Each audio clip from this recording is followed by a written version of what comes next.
When the judge asked if I had anything to say, I almost laughed. Because what could I possibly say after hearing my husband, the man who once kissed my forehead and called me his anchor, stand in open court and boast that he planned to live off my fortune? People chuckled, cameras clicked, and in that moment, something inside me cracked. Not from the humiliation, but from the realization that he'd been rehearsing this scene for years. I looked at him. The polished suit, the confident smirk. The same man who'd once promised he'd protect everything my father built, and all I felt was a quiet, burning clarity. He thought he'd stripped me of power. He didn't notice the envelope resting on my lap. Inside, it wasn't revenge. It was the truth, patient, precise, and far sharper than love had ever been. My name is Bernadine Lowell, and that was the moment I stopped believing silence meant weakness. Boston Family Court smelled of old paper and too strong coffee. October light sliced through the high windows in thin gray beams. It felt like someone had stripped the color out of the room. I sat rigid in the plaintiff's chair, fingers curled around the corner of a cream envelope that rested heavy on my lap. Nobody met my eyes. They preferred the spectacle. Across the table, he rose, Charles, smooth, composed, the kind of man who could make a courtroom feel like a lecture hall. He smiled the practiced smile, the one that had once convinced me he understood nuance and loyalty. Now it landed like a coin dropped into a jar. Deliberate, audible. "Your Honor," he said, voice measured, the kind that fills seats and headlines. "I believe I'm entitled to live comfortably off my wife's fortune. I supported her entire career." Murmurs threaded the benches. A reporter adjusted a pen. Someone coughed. He looked at me then, and the look said everything his words didn't. Here I am, clever, right. I let him have it, let him perform.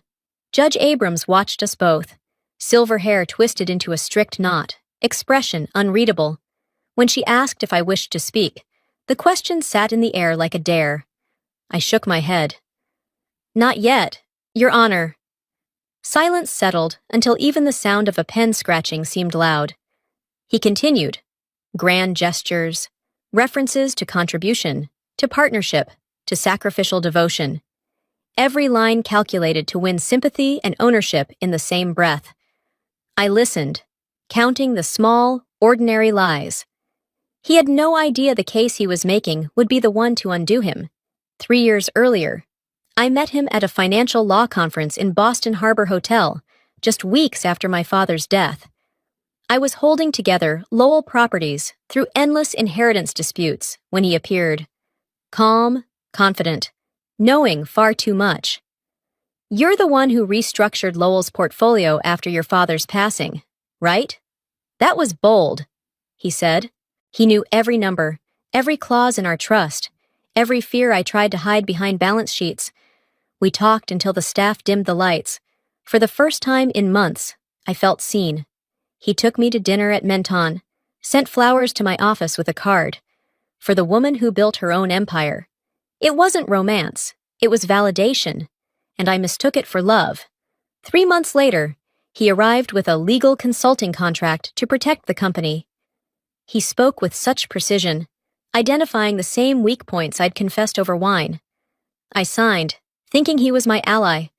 I found out later he'd once worked for the rival firm that tried to buy our largest property while my father was dying. I should have walked away. But when loneliness lasts long enough, even manipulation feels like safety. After the wedding, he said he'd modernize everything, house, accounts, future. I let him. Weeks later, a bank letter confirmed 22% of Lowell Properties had been transferred to Grayline Ventures. I never signed anything. "You must have forgotten, sweetheart," he said, smiling. But I hadn't. I checked the file, my name perfectly signed. Metadata showing it was created 2 weeks after the date on record. The law firm said it looked too perfect, a scanned signature, not human. Later, I saw who uploaded it. Charles Illegal. He claimed he didn't remember. That night, I locked my office door for the first time, copied every file to a private USB, and realized the man I married wasn't helping me protect my legacy. He was rewriting it. I hadn't slept in days. His laugh from that party replayed behind my eyes. After 2 weeks of gnawing silence, I called Marlene Ruiz. Quiet, relentless. The kind of auditor who makes numbers confess. "Look into Grayline Ventures," I said, careful not to explain too much. "Be discreet." 3 days later, she sat across from me with a stack of files and a look that could freeze the room. "Bernadine," she said, "Grayline's hollow. No employees, no payroll, no tax activity. Just transfers. Your money." "How much?" $2.7 million, routed through 4 accounts, all leading back to Charles Lowell III. My throat closed. Marlene slid an email toward me. "Prepare sale conditions once I control majority shares." Everything snapped into place. His talk about tax optimization, the smooth smiles, the calm logic. He wasn't managing our wealth. He was positioning himself to own it. I copied every file to a USB, watching my reflection on the laptop screen. The woman staring back wasn't the one who had once mistaken manipulation for care. She was ready to fight, with precision, not emotion. A month later, he insisted on a 10-year anniversary party at the Fairmont Copley. Crystal chandeliers fractured light across the ballroom as he raised his glass. "To my brilliant wife," he announced, "and to us, soon-to-be co-owners of Lowell Properties." Applause. My pulse roared louder than the clinking glasses. Afterward, Harold Quinn, my father's old advisor, pulled me aside. "Are you sure you know everything about Charles?" "Why?" "I represented his ex-wife 10 years ago. She lost everything. He forged her consent on a trust." Back home, I opened the state archives. His name appeared beneath a headline: "Widow of real estate attorney accuses husband of fraudulent transfers." 2013. Same face, same smile. I labeled my USB, Evidence 1, Grayline. Evidence 2, Email chain. Evidence 3, Article 2013. If he'd turned love into a transaction, I'd turned justice into a contract. I walked into Federal Plaza on a Monday, carrying a cream envelope thick with copies of Grayline files. The room smelled like bleach and bureaucracy. Fluorescent lights hummed. Elias Ung sat behind a small table, hands folded, the kind of face that had seen too many lies to be surprised. "Mrs. Lowell, your husband's name came up before," he said, voice flat. "Not under fraud, under advisory work. He's clever. But clever doesn't mean untouchable." I slid him the contract. He adjusted his glasses, scrolled, then pinched the bridge of his nose. "You see this? The metadata. Created 6 months ago, edited 3 weeks ago. Not 2021 like the signature claims." "Can we use it?" I asked. "Not yet." Elias replied. "He has to use it himself in court. Then it's intent to defraud." A chill ran through me at the implication, justice that needed a trap. A few days later, he returned with another file. He filed a preliminary petition under irreconcilable differences. He references the prenup you supposedly didn't sign. He's confident. Then he played me the recovered email. "Once the divorce is filed, she won't have time to stop the liquidation." Elias looked up. "Will you let him think he's winning?" I thought of a child learning to ride in the plaza outside, small hands steadying a wobbling parent's grip. I smiled. He always loved hearing himself talk. I'll give him an audience. Back at Lowell Properties, I opened my father's old safe and found a velvet-wrapped USB, a note in his hand. "Backup agreements. Do not modify." My chest tightened when I plugged it in. The folders were pristine, original partnership agreements from 2019-2022. Untouched, full metadata. I opened partnership agreement, PDF. In the edit log, edited by Charles L's Legal. Modified, February 3, 2023. I sent an encrypted copy to Elias. That night he called, a rare edge of excitement in his voice. "We've got him." The signature log contains a unique hash from software that didn't exist until 2023. Forensic gold. He told me to show weakness. He needs to feel safe. Let him think you're unprepared. 3 days later, Charles walked in with a fat binder. I've decided to file, Bernie, he said, setting it on the table. You'll thank me one day for making this clean. Have you already prepared your evidence? I asked. Of course, he said, smiling as if the world belonged to him. When he left, I placed a new envelope in the drawer, printed forensic reports, the metadata pages, and the FBI authorization. On the front, I wrote, plain and steady, for Judge Abrams, to be opened at the right time. Monday morning. Boston hung under a dull gray sky, rain whispering across the granite steps of the family court. Inside, the courtroom overflowed. Reporters, spectators, whispers curling between wooden benches. I sat in the front row, the cream envelope resting in my hands like a quiet heartbeat. Sometimes justice didn't roar. Sometimes it waited in silence. Charles entered with the kind of confidence that only deceit can polish. Gray tailored suit, red silk tie, hands in his pockets, smiling for the cameras as though this were his victory lap. He greeted the press, straightened his cufflinks, and took his seat beside his attorney. Your Honor, the lawyer began, voice smooth, rehearsed. My client has been a devoted husband and advisor. We will present evidence proving Mrs. Lowell never signed the prenuptial agreement. Accordingly, all shared assets should be divided equally. Judge Abrams gave a small nod. Proceed.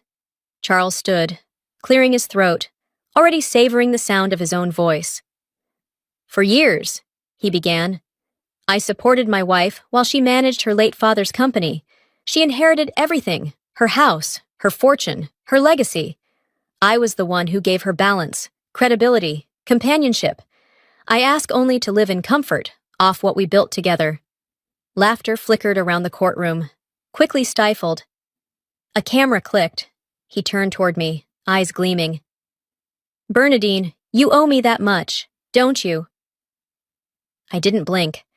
Watching him was like rewatching a film where the villain still doesn't know the ending's already written. Then he lifted the thick binder. Your Honor, I have the original document right here. He handed it to the judge with theatrical grace. She adjusted her glasses, flipping pages, brows drawn together.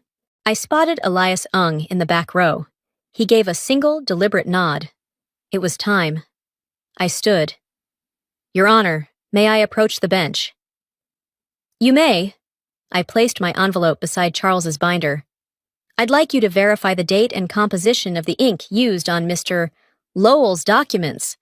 A ripple of surprise moved through the room. Judge Abrams raised an eyebrow. Go on. The digital pen used for his signature was released in 2023, I said evenly. The contract he presented is dated 2021. Silence fell, sharp, suspended. The judge turned to the forensic report I'd provided, stamped with the FBI's seal. She read for a moment, lips twitching. Then, unexpectedly, she laughed, a clear, genuine laugh. It cut through the air like a bell.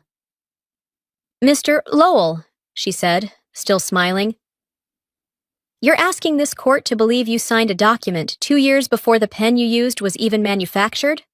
Charles froze, color draining from his face. That's impossible. She forged it. She set me up. Judge Abrams lowered her glasses. Her tone was calm, measured. No, Mr. Lowell, you set yourself up. A wave of murmurs swept through the courtroom. Charles slammed his hand on the table, the sound hollow and desperate. 2 bailiffs stepped forward before he could take another breath. I met his eyes, my voice barely above a whisper. I told you once, Charles, silence can be powerful. Light spilled through the tall windows, striking the open envelope on the bench. For the first time, I saw justice not as something loud or distant, but as something real, tangible, and finally, mine. The moment the gavel struck, the room fractured into chaos. Voices, flashing bulbs, the shuffle of polished shoes on marble floors. 2 officers took hold of Charles's arms, leading him toward the side door. He didn't resist, just stared at the floor, the gray in his hair stark under the fluorescent lights. For a man who once believed silence was submission, he finally understood its weight. Reporters surged forward, calling his name, but I stayed seated. I wasn't watching the man being escorted out. I was watching the shadow of who I used to be leaving with him. Elias Ung crossed through the commotion, calm as ever. He handed me a folded paper stamped with the federal seal. The FBI will charge him with forgery, fraud, and attempted asset misappropriation, he said. He's done, I nodded. Will they find others? He sighed. We already did. 2 previous cases, same pattern, different women. He'll be facing federal time. A quiet breath left me. Not of triumph, but of release. From the open window drifted a soft gust that smelled faintly of rain and stone, the kind of air that follows a storm. Judge Abrams's voice cut through the noise. All marital asset claims from Mr. Lowell are dismissed. Mrs. Lowell retains full ownership of Lowell properties, and the court awards damages for legal and emotional distress. The hammer fell once more. That sound, 3 measured strikes, was the cleanest closure I'd ever heard. The press turned to me as the guards pushed Charles through the door. Mrs. Lowell, someone called out. How does it feel to win? I looked directly into the camera lenses and felt the question land heavy. It doesn't feel like winning, I said. It feels like correcting a mistake that should never have been made. For a heartbeat, no one said anything.